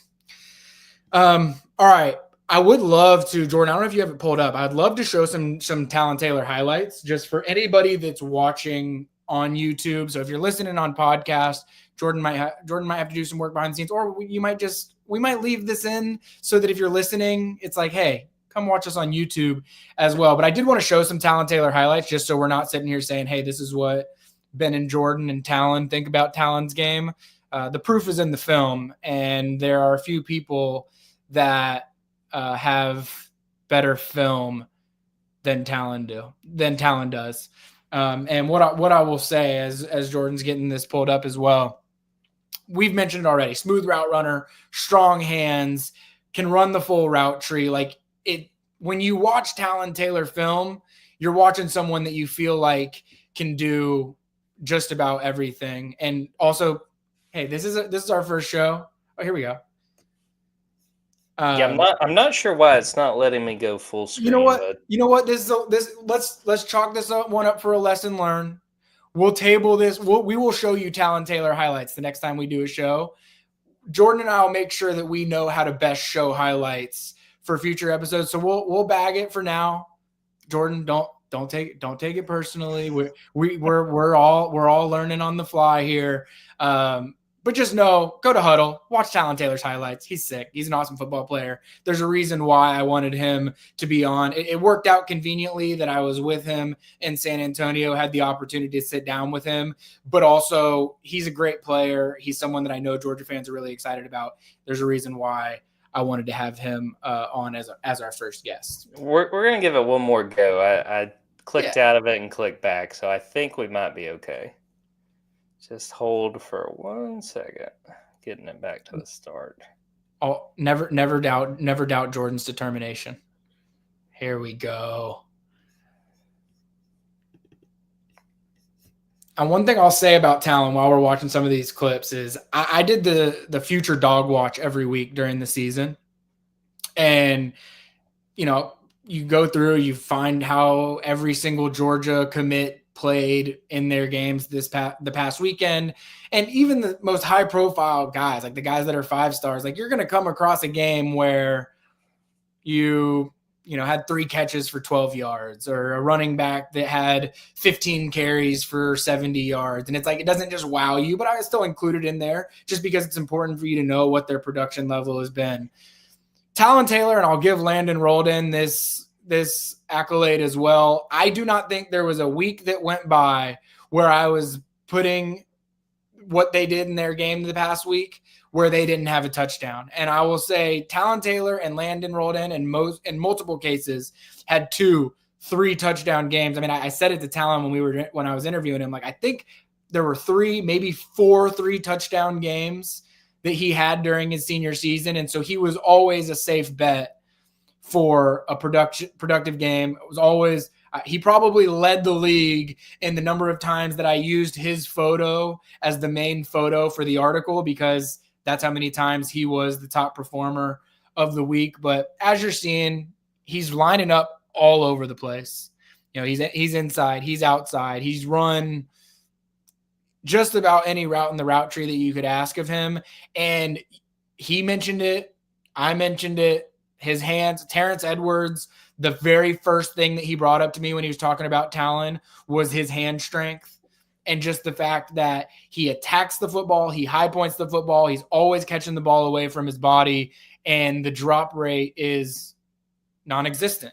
And again, we've said all sorts of glowing things about Talyn Taylor, but all of these things are true. And one thing that's showing up, you just saw it on that last clip, his plant and cut, like when he is running full speed and he plants, whether he's cutting and running a post or whether he's just, running a curl and he's just stopping on a dime, like his stop and go and his ability to cut, plant, and get is as strong as anybody in this class, not just in Georgia's class, in anybody's class nationally. It's just super impressive. I mean, you can talk about a guy and you can compare him to the receivers like we were watching earlier, but it's the highlights and it's the game film that's really going to make him stand out. And again, it just kind of furthers the point I made earlier that is not going out on a limb by any means, but he strikes me as the freshman receiver that can break out for Georgia, the freshman guy that, if we got to the end of the 2025 season and you said, yeah, there was one receiver who just really broke out and played an impact on this offense, I think it would be Talyn Taylor. And again, I think the film backs it up. No doubt. All right, Jordan, I'm going to pull a live audible on you real quick because we've just been this has been a great show. We've talked about a lot of great stuff. Talyn was awesome. We've gone a little bit longer than I was anticipating us going. And because we talked about some of the commitments in the 2026 class already at the beginning of the show, we're going to jump into some segments where we're just going to try and have some fun, talk about some things. One segment we were going to do was talk about a commit, where we were just going to randomly draw a commit and just talk about them. Because we've talked so much about Talyn, because we highlighted the 4 of them, and because right now the class is relatively small, we're gonna save that for some future episodes, because there are going to be some dog days of spring, less so dog days of summer, because that's when all of the official visits are happening, but some dog days of spring where we're going to want to be able to talk about some of these guys a little bit more than we're going to feel the need to on this show. So I'm pulling the live audible. No need for a wheel, no need for any of that. We'll tease that. I'll tease that, and everybody else can just figure out what's going on with that in the future. But I did, yeah. I was just going to say, I hedged my bets. There was no will. I said, yeah, we'll have a will. And so maybe this gives me a week or two, and I'll go do some Facebook Marketplace, see if we can get our hands on a will. Maybe we'll let the class build up a little bit, and then it'll create a little bit more randomization of who it is that we talk about. But one segment that we're going to be doing, and I'm not going to preface these segments every single time we do these shows, but since it's the first time that we're doing it, I want everyone to understand what game we're even playing. A phrase that Andrew Ivins, our director of scouting, uses all the time when he's talking about players is arrow pointing up. And what that means from a recruiting standpoint is this is a guy who is not anywhere near his ceiling. And when he's thinking, his job is to take high school guys and figure out who's going to be getting drafted from them. Like that's the idea. If you're not aware, the idea behind the 24/7 Sports rankings is not, hey, how productive is this guy going to be at college? It is, how is this recruiting class ranking going to translate to the NFL draft class? And so he talks about arrow pointing up all the time because there are guys that at the high school level are not anywhere near what they're going to be 3-4 years later. And so when there is a guy that he considers arrow pointing up, it means that he thinks that what that player is going to be 3 to 4 years from now is going to be in that NFL draft type of conversation. So we're going to play a little game. We've got a little segment that we're going to do probably every episode called Arrow Pointing Up. We're totally not sort of ripping this off from some big time national podcasts. This is totally original, completely new idea by us. Trademark, copyright. Trademark Arrow Pointing Up. Copyright probably goes to Andrew Ivins. But either way, let's do it. Arrow pointing up. Jordan, I'll throw it to you. Who you got arrow pointing up? All right. I've got dogs, and there's going to be two parts of this. The first one is going to be former dog Fran Brown. Big week for Fran on Wednesday. Named Bear Bryant Newcomer Coach of the Year. And then also named Steve Spurrier first-year Coach of the Year. I think that was FWAA. What a fantastic year for Fran Brown. I thought that pairing, him and Syracuse, had a chance to work.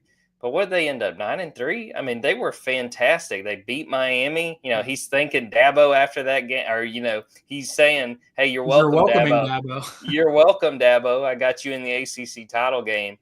A huge shout out to Fran. I mean, I have to imagine, Ben, that surprised you as much as it did me. He had a fantastic first year at Syracuse. Yeah, Fran Brown's allowed to shower this offseason, I would imagine.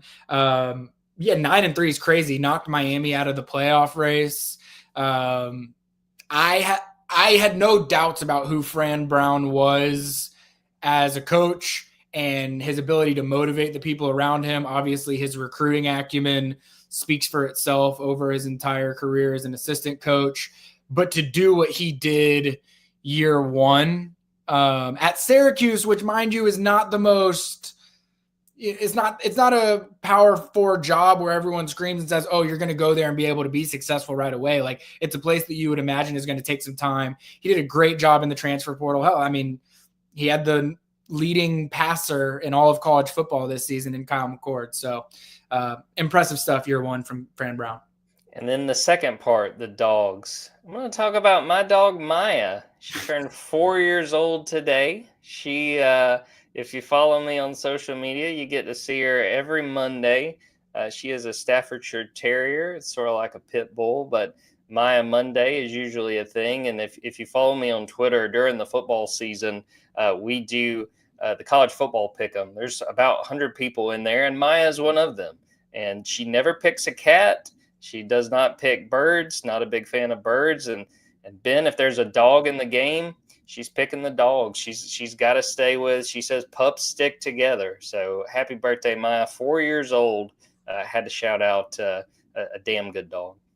Well, for starters, Maya Monday is one of my favorite going things on the internet right now. If Hugh and Wayne Mungus weren't enough to draw people to YouTube, Maya should. If you are listening to this, you're missing out on some great pictures on YouTube of Maya right now. She is one of the damnedest good dogs that there ever was.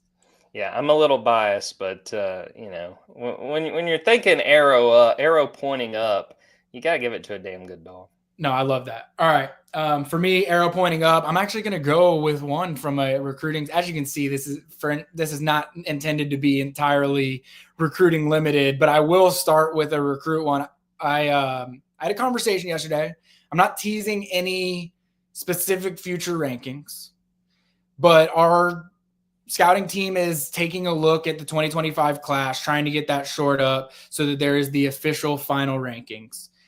And I'm going arrow pointing up on Juan Gaston.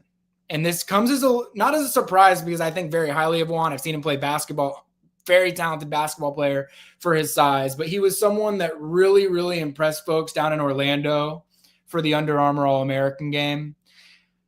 I don't want to make any false promises of where I think that he's going to end up. But I'm just going to say the arrow is pointing up with Juan Gaston far more than I would have expected prior to me having that phone conversation yesterday. And so I don't have the exact date on when that's coming out, but over the next couple of weeks, as we get closer to the February signing day, I would assume as we get closer to that, the final 24/7 sports rankings for the 2025 class will come out. Juan Gaston, arrow pointing up. I'm teasing it for our rankings guys. I'm calling their shot partially that they think his arrow is pointing up. This is a guy that's 6'8". I think he measured in at 388 pounds in Orlando, which makes you say, wow, that's way too big.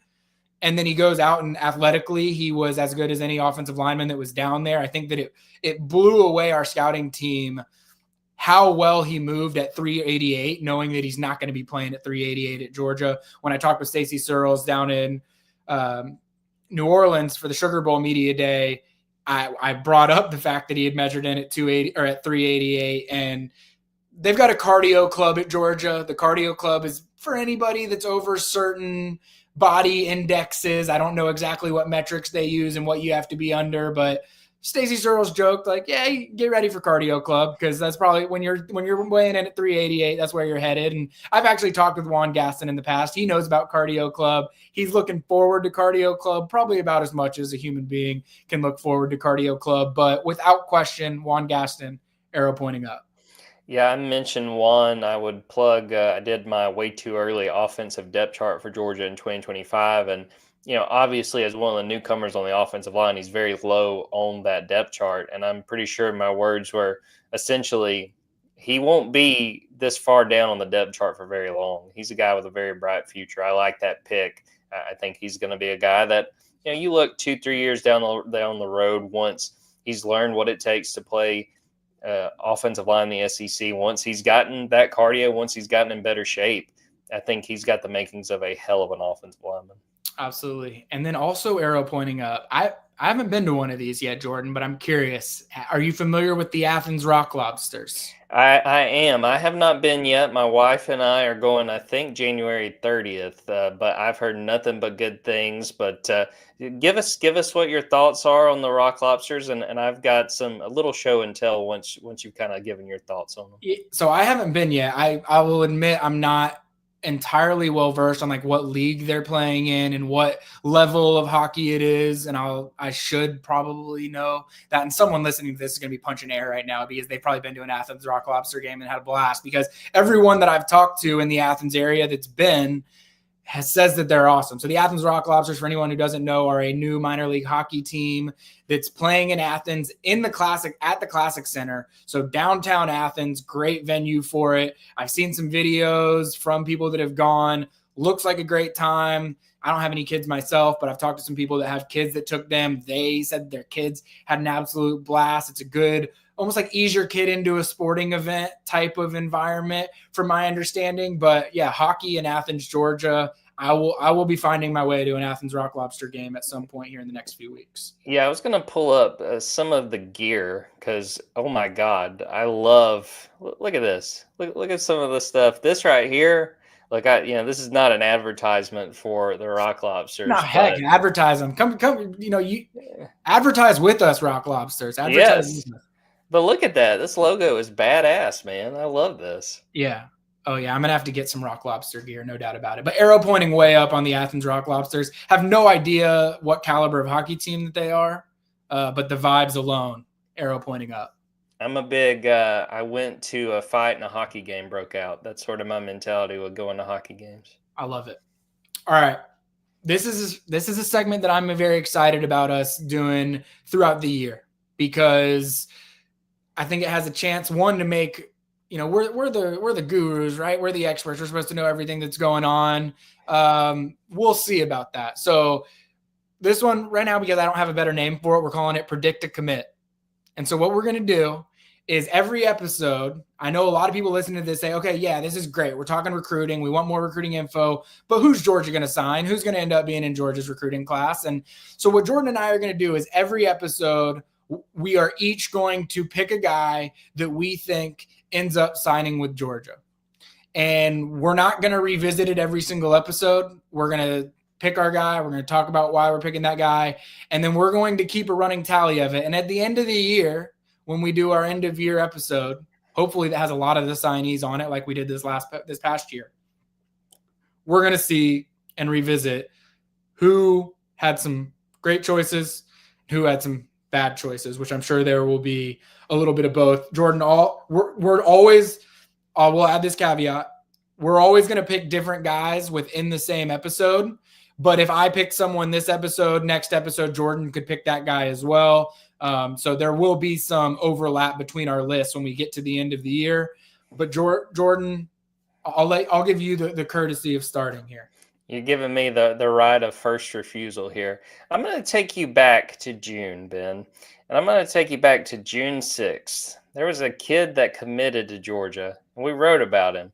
And it was like, okay, Georgia's got this commit. And then 4 days later, he was not committed. They felt like that decision had been a little rushed. Maybe that was not in the best interest of this kid. But I will say that this is a happy ending for the Georgia Bulldogs. My first pick, Derek Cooper, running back. I think he might be a 5-star with the composite 6'1", 195. I'm going to pick Derek Cooper as my first predicted commit. I think that all's well that ends well. I'll let you talk about him, Ben, but I'll pull up his profile so folks can see it. But I think ultimately Derek Cooper does wind up being a Georgia Bulldog.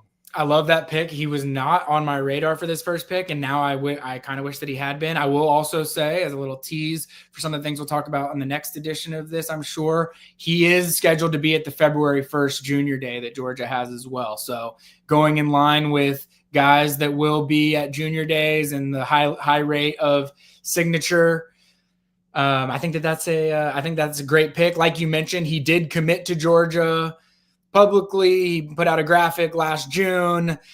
He and his family ultimately decided that it was just too quick for that decision, but that has not changed anything when it comes to his relationship with Georgia, specifically with running backs coach Josh Crawford. He is very high up on the wish list for Georgia this cycle. And like we said, anytime an out-of-state guy is getting on a Junior Day visit, he is a big-time target for Georgia. Him and Savion Hyder, who's another out-of-state running back that's a big-time national recruit. Those are the two guys that are expected to be on that visit on February 1st, and I think getting one of those two guys in this class will be crucial for Josh Crawford's running back group this cycle.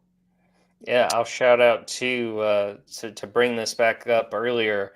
We had a comment from a Kip A. Don't know who that could have been, but his question was, do you see Georgia maybe taking 3 running backs in this class? I could. A lot of it ends up with that type of stuff ends up depending on what do you feel like you have leaving. And this year was a perfect example where I think Georgia started to think that Trevor Etienne was going to stick around. And so it changed the math a little bit on who they thought that they were going to take out of high school, how many they thought they were going to take out of high school. And I don't think that they necessarily were planning to take a running back out of the portal, but I think the timing of it, where it was initially reported that he was going to leave or stay at Georgia, and the sentiment was that he was likely going to stay at Georgia. And then in between that, and when he ends up declaring for the NFL draft, Micah Bell ends up signing with Georgia out of the transfer portal as well. So I'm not saying that Micah Bell was a direct relationship where it was like, oh, Georgia learned that Etienne was leaving, let's try and find somebody else to bring in at the position. But those types of things do happen. And so you don't know right now 100% where, and I know it's a tough thing to say, and I'm not in any way suggesting that I think any of these guys are going to be playing anywhere other than Georgia, but Nate Frazier, Chauncey Bowens, Dwight Phillips, Roderick Robinson, Branson Robinson, guys that are on Georgia's roster at running back right now, at this time next year, you cannot say with an absolute certainty that they're going to be going pro or not going pro, that they're going to be hitting the transfer portal or not hitting the transfer portal. So naturally you want to take 1 to 2 backs every cycle. Georgia will probably want to take 2 backs this cycle. That math can change depending on who you've got coming back or who you think's leaving. And again, that's all part of recruiting and retention and building those relationships and figuring that out over the course of the recruiting cycle. And so they could take 3. There were points in time during last cycle where I thought they might take 3, and they ended up taking 1. So it depends, but I think 2 is a very safe bet. I mean, we've already mentioned on this show, they've got 3 in-state guys coming in on visits this weekend. They've got those 2 out-of-state guys coming in on visits on February 1st. I mean, that's 5 running backs that they already feel strongly about, that they're already getting on campus. And so I think you can already sort of start to zero in on who are the targets Georgia is going to be leaning towards in this class. All right, Ben, let's hear your predict to commit. All right, I'm going to go with a name that I have not written as much about, but when I've started doing some of this digging through sources and stuff with junior days and figuring out who was going to be there and who's not going to be there, one name came up as someone that I need to put more attention on than I have been. And you want to talk about nipping the Buford curse straight from the top? I am going to go with offensive lineman Graham Houston. He's an interior offensive lineman that could probably flex and play some tackle. He's played, from my understanding, all 5 spots at one point in time in his Buford career. He visited for a couple games in the fall. He will be back for the junior day on Saturday. He's not the only offensive lineman. In fact, I was considering taking one of 2 offensive linemen, and you might be able to draw some conclusions who my other might have been based on some other stuff that we've talked about on this show. But Graham Houston is going to be my first predict to commit. I don't know how soon it will happen. I don't know that anything is happening imminently, but I have just learned over the last few days, this is a guy that Georgia really, really feels like it needs to get and that it wants to sign. And anytime that there is an in-state offensive lineman, I mean, just look at the last cycle. Georgia just signed 5 linemen from the state of Georgia. Anytime there is an in-state offensive lineman that Georgia really wants, typically Georgia ends up signing him. 6'5", 305. If you are listening to the podcast, we've got his profile pulled up on YouTube. Yeah, I mean, it's hard not to be impressed with that. Needing more depth there at offensive tackle. I knew that I was not well prepared for this game with the recruiting guy, but I really like this pick, Ben. I think Graham Houston's a name that Georgia fans should keep an eye on. And I know that a lot of folks have asked Colton Houston. Do we know if there's any sort of relation there with him and Graham? I have asked that question and I haven't gotten an answer. I'll probably talk to Graham, I would assume, after this weekend, and I will get a final answer on that, and we'll give you an update because I've wondered the same thing. All right. We're going to end. We were not planning on having this in the show when we initially talked through this, but then things happen online. As we're calling our friend Humongous out in the chat way more than I would have expected to, but he mentioned in the chat earlier, Ben, you don't look like someone who gets too worked up. How wrong you could be, Hugh. Ben, I'm gonna drop out because this is gonna be all you. I want this video to really get, I want you to own this moment. I'll pop back in when you're done, but this is gonna be all Ben. Okay, yeah, we'll think of this sort of like SVP's one big thing, which is typically going to be me yelling about something that I read either on our Dogs 24/7 message board, the Junkyard, or someone said something on Twitter that frustrates me from a recruiting narrative standpoint, whatever that might be. I want to start. I'm not one to pick fights. All right, I make friends, not enemies. That's just how I am. So Coach TD on Twitter at DSGB1993. By no means am I taking a personal shot at you. I have seen this narrative a million times over. You were just the one that I saw today, and it caught me, and I decided to reply to it. And it is a narrative that, as you can imagine, someone that covers Georgia recruiting, it frustrates me. So what the initial message was, so there was a note, it was quote tweeting an On 3 Recruits post about Tyler Atkinson visiting Georgia this weekend. And the message, the quote or the tweet from Coach TD says, "I don't even get excited for recruits anymore coming to Georgia after watching Kirby recruit Justice Terry for 5 years and him picking Texas over money." Now, I'm not going to get into the nitty-gritty of the details of why Justice Terry ended up at Texas versus not. I'll let everyone if we were doing a recruiting show at the time, we would have talked plenty of Justice Terry. Justice Terry didn't sign with Georgia. We're not going to be talking a whole lot of Justice Terry. That one caught me. As you can imagine, I take it personally when people say, why even bother following recruiting? Obviously, I'm going to take that one personally because I get paid to cover recruiting and follow recruiting. So, I'm proud of the work that I do. I'll even call out, people consider them competitors. Jed May, Jeremy Johnson, Rusty Manziel, Trent Smallwood, Matt DeBerry. Like, there are people on this Georgia beat that cover Georgia recruiting really, really well.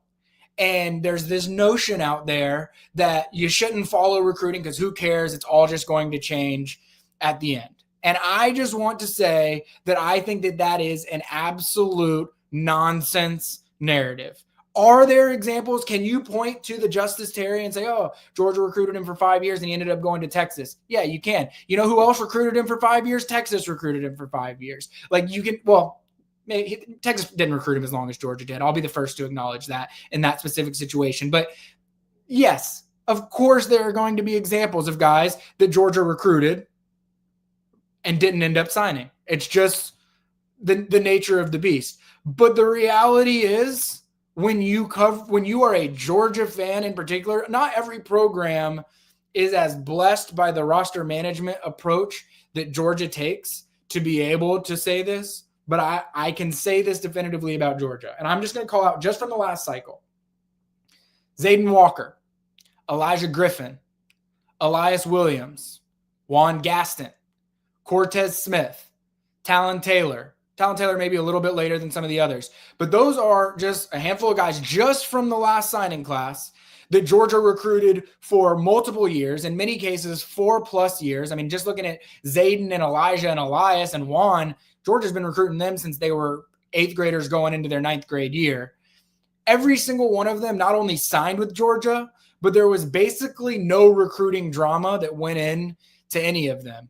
Like, Elias Williams could have made his recruitment a circus if he wanted it to be. But you know what he wanted to do? He wanted to sign with Georgia because Georgia does a great job with tight ends. Todd Hartley does an unbelievable job recruiting. And he was a guy that just wanted to be at Georgia. Like, that's just the way it is. And that's me just referencing guys that they recruited for 4+ years. I could throw in Landon Roldan, Todd Robinson, Tyler Williams, Darren Akinnigbon, Ryan Montgomery, Jalen Morgan, Bo Walker, JJ Hanna. You know what all those guys have in common? They only committed to one program their entire recruitments. They signed with Georgia. Once they committed to Georgia, outside of Ryan Montgomery, because he's a quarterback and quarterback recruitments get absolutely out of control in the last 24 hours before signing day, every single one of them never wavered, always wanted to go to Georgia, was always going to want to go to Georgia, even though there were other programs that kept recruiting them until the end. So I just want to call that out. I will also say, I went through the roster. I might be off by a number or two, so if I'm wrong, somebody can chime in after the fact and correct me. There are 56 players on Georgia's roster right now. So this is not including the 28 signees. The 56 players that were on Georgia's roster last year that have a real chance of playing. They didn't transfer. They've got a real chance of playing next year where they were recruited to Georgia out of high school. So you got 56 of those guys. You've got 28 incoming signees, and I just mentioned probably 18 of them that had basically no recruiting drama with them whatsoever. 56 plus 28, that's 84. We're almost at the 85 right there, Jordan. So just talking about high school recruits. Now, one thing you should know, Georgia, like other big-time schools, especially in the NIL era, you do have the flexibility to work with your scholarships in some creative ways. There are guys, and this is not a newsflash, Lad McConkey was on one of these. There are guys that are on, not on scholarship, but they're getting NIL deals. And I'm not even smart enough to say I understand exactly how it all works. But again, 56 guys on the roster, 28 new signees, 18 of them that I just listed out there as having no recruiting drama at all coming out of high school. And when you look at the roster, Bo Gardner, Colby Young, Zachariah Branch, Noah Thomas, Micah Bell, Adrian Maddox, Jaden Harris, and Zion Branch. Bo Gardner's a long snapper. The other, Colby Young was on the roster last year. We don't 100% know what the status of that is going to be looking ahead to next year. Everyone else they just brought in the transfer portal. It was 5 or 6 guys at 2 positions, essentially. So Georgia is a high school recruiting program. The roster is always going to be 85% or more comprised of guys that Georgia took out of high school. And you can say that none of these recruitments matter and NIL is going to change things at the very end of it no matter what. Well, guess what? I just named to you a large majority of Georgia's 2025 signing class where there is proven evidence that that is not the case. Jordan, I apologize to you and everybody else that had to listen to that. Oh, it was beautiful. And just know if there are times in this podcast going forward where I drop out, I don't know if you listen to the Bill Simmons podcast, but you'll hear him hit his nephew Kyle with, "Hey Kyle, get the TikTok camera out." That's what I'm doing. This is your chance to just go out there. You may see the video on social media at some point or on Dogs 24/7. I'm just setting you up, man. I'm letting you go. And well said. I mean, the people that get frustrated with recruiting need to acknowledge you're not going to win them all. And a lot of people, struggle with that. I talk about this every time that Georgia plays Auburn. And it's not been so much in the last few years, but there was a while there, especially when both of us were covering Auburn. My dad would text me like the week of the game, huge Georgia fan, and be like, "There are 27 guys from the state of Georgia that play for Auburn," just like disgusted. And I'd be like, "Dad, Georgia can't sign every single one of them." You know what I mean? So it's one of those things. It comes with the territory, especially for you. You hear it a bunch covering recruiting, but there's still a lot of these guys that stick with Georgia from fairly early on, and Georgia knows what it's doing with the roster spots. They're going to make the most of every single spot. And also shout out Coach TD for the tweet. I'm sure you've got some takes that I love. It just happened to be one that got me. I see the narratives on our message board all the time. So sometimes someone will say it on Twitter and it'll be like, "God, this one just put me over the top," and it just happened to. So it was nothing personal. It was nothing that you said specifically, and you're not the only person that has said that or feels that way. All right, Jordan, how'd you feel? How'd you feel about this first one? Loved it. I thought it went great. A little technical difficulty, but we made it work. We got the highlight videos up. I feel good about it, and I hope we do more of these really soon. Yeah, well, if there hadn't been technical difficulties, I would have felt like it was a failure. We need some things to work on. We need some, anywhere that we can get better, we need that. So let us know. I will call out a couple of things here before we wrap up the show. If you enjoyed this, and if you're someone that's watching this on YouTube or you're listening to it on Spotify or Apple Podcasts or wherever you listen to your podcasts, we do write for Dogs 24/7. So if you're familiar with 247sports.com, we are the two of us and Kip Adams. We are the team that puts out content over at Dogs 24/7. We do have some free content like this that we put out there, but we've got a lot of VIP content as well on the recruiting side of things, covering the team, basketball, which Jordan does better than anybody else that's on the Georgia beat. Subscribe to Dogs 24/7. If you appreciate what we do here, I promise you're going to appreciate what we do. I know that begging for people's money is not what I want to be doing, but I do think if you're a Georgia fan, you will enjoy the content that you get at Dogs 24/7. And again, the more that something like this grows and the more that the viewers and the readers support, the better content that we're even going to be able to build, just because, our credibility and reputation within our market improves as well. Please like this video, subscribe to the YouTube channel. We are trying to grow this. We don't want the Mungus brothers to be by themselves in the comment section. So please subscribe to the YouTube channel. I will also add this. I'm stealing this from our guys, Justin Ferguson and Dan Peck, Auburn Observer. I know that they want to get reviews on the Apple Podcast app and Spotify. So you can find us at the Junkyard Dawgcast on Spotify, Apple Podcast. I'm sure that there's probably some other places that you can get podcasts that you can listen to it, but I get mine from the Apple Podcast, so that's where I go. If you leave a 5-star review, You can comment just about anything that's not like profane or out of control, or that you think that I don't want to say that children wouldn't be willing to hear, but like just try and keep it PG, somewhere in between the PG, underrated R range, I guess is where I'd like to keep it. Anything you want to say, whether you're roasting me and Jordan, whether you're giving your take on Georgia football, if you're giving your take on the landscape of recruiting, whatever it is, if you leave a 5-star review, we'll read it on the next show whenever that is. And I know that'll probably take time to build up, but we'll call out your name. We'll call out where you're from. Anything that you want, we will do if you give us a 5-star review on either of those. I'm not even 100% sure how that works, but I'll check with Justin Ferguson on how they end up doing it in the past as well. And we'll read that live on the air. But really, all of that is not just meant to be a shameless plug. It really is meant to say, we want this to be like a growing community. We want this to be a show that we can talk recruiting and that we have a fun following and we have a good time. And I think normally it probably won't go an hour and 45 minutes, because in no way, shape, or form was I expecting this to go an hour and 45 minutes. But we want to have a good time. The more of you that participate and engage and help us along that journey, the bigger this thing's going to be able to become. Ben said it as good as I ever could. I think this was a great episode, and we make it for you guys. We want you guys to enjoy it. If you liked it, let us know. If there's stuff you want to see that you want to see differently, let us know. But I thought you did a great job, came in with a plan and executed the plan, and we'll see where it goes from here.